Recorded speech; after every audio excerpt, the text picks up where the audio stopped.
Olá, seja muito bem-vindo ao canal Luíse Crovesi.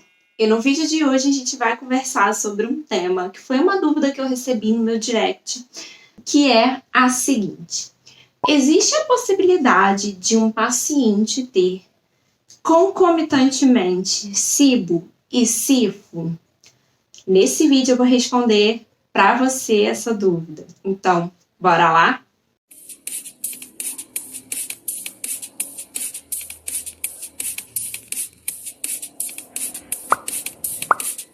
Bom, gente, é uma dúvida que muitas pessoas têm de se realmente a gente pode ter a ocorrência dessas alterações em conjunto acontecendo num único paciente, né?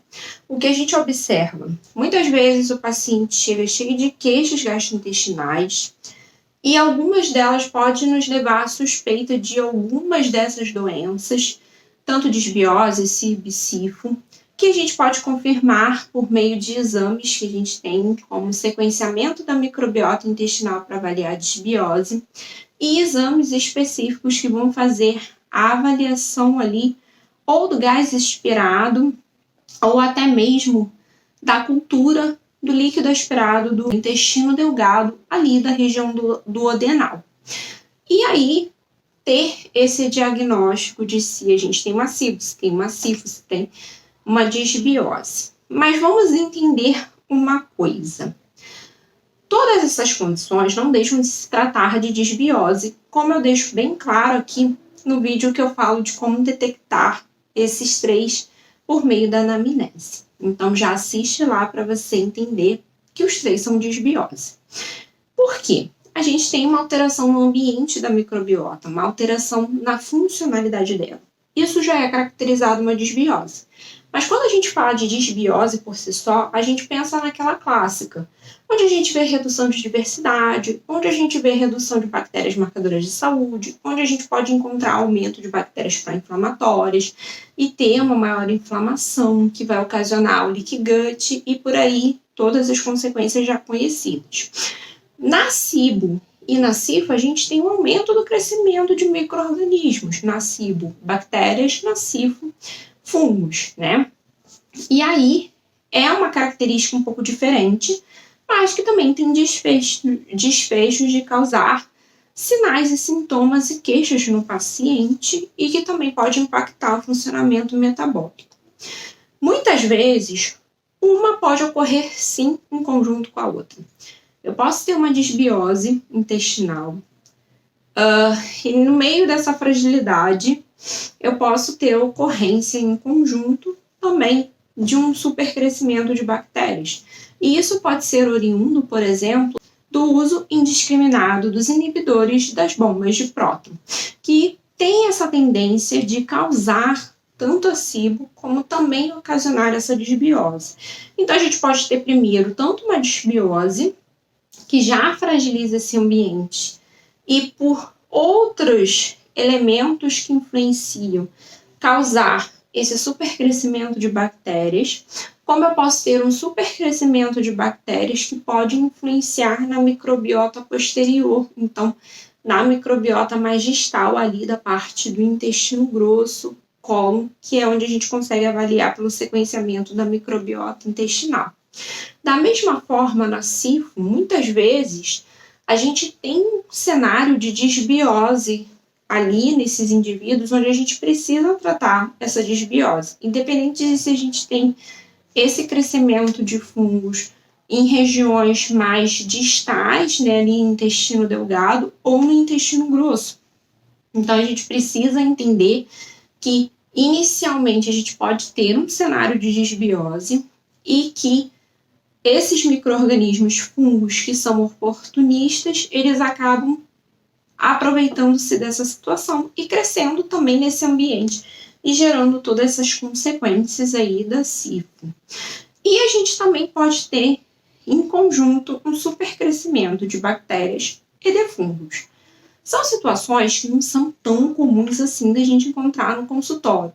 Tem alguns pacientes que vão ter mais sintomatologias, mas isso não está relacionado a ele ter várias condições em conjunto.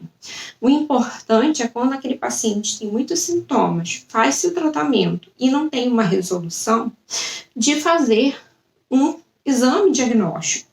E aí, no caso de SIBO e de SIFO, quem faz esse exame diagnóstico, muitas vezes, é o médico, né? A gente não pode fazer esse tipo de prescrição, porque não tem correlação com o estado nutricional. Já o sequenciamento de microbiota intestinal a gente consegue fazer. E aí a gente pode fazer essa correção. Um grande detalhe é que, dependendo se o paciente tem uma SIBO junto com uma disbiose, a gente não pode entrar com probiótico em determinados momentos, porque a gente pode piorar a SIBO. Então é importante a gente entender se existe a existência de mais de uma dessas condições em conjunto para poder tratar esse paciente da melhor forma possível. Lembrando que a dieta sempre vai ser a base e que esses suplementos eles vão ser aqueles coadjuvantes, os enfeites que vão ajudar sim no tratamento, mas que em alguns momentos ele não é essencial no primeiro momento. Então, a resposta para a pergunta inicial é que sim, a gente pode encontrar cenários de indivíduos que têm supercrescimento de bactérias e fungos associados também com a disbiose, que acaba sendo comum a gente encontrar disbiose, né? A disbiose clássica associada a SIBO ou SIFO. Então, a gente sempre vai precisar corrigir esse ambiente intestinal para poder trazer esse equilíbrio e reestruturar essa microbiota. E também tratar esse supercrescimento, que muitas vezes pode sim envolver o uso de antibiótico terapia e de antifúngicos, dependendo da situação em que o paciente se encontra. Então, é um tratamento que muitas vezes é multiprofissional para a gente trazer melhores resultados para o paciente, ok? Bom, Nutri, eu espero que eu tenha sanado suas dúvidas e que você tenha um pouco mais de tranquilidade quando atender um paciente, né? E sempre pense que não necessariamente o paciente com muitas sintomatologias gastrointestinais ele vai ter as 3 condições associadas. Então, é sempre importante, na dúvida, a gente solicitar uma investigação para fazer o diagnóstico. Nem que a gente precise encaminhar para o gastroenterologista para poder fazer o pedido do exame, tá? E lembre-se, na dúvida, se o paciente tem as 3 condições, sempre comece com mudanças alimentares. Nunca comece de cara com prescrição de probiótico, porque você pode piorar esse cenário. Então, começa com as mudanças dietéticas, reequilibrando essa microbiota e o sistema imunológico também desse indivíduo, para que isso em conjunto trabalhe para ajudar a reduzir esses micro-organismos que estão elevados. Um grande beijo, até a próxima, tchau!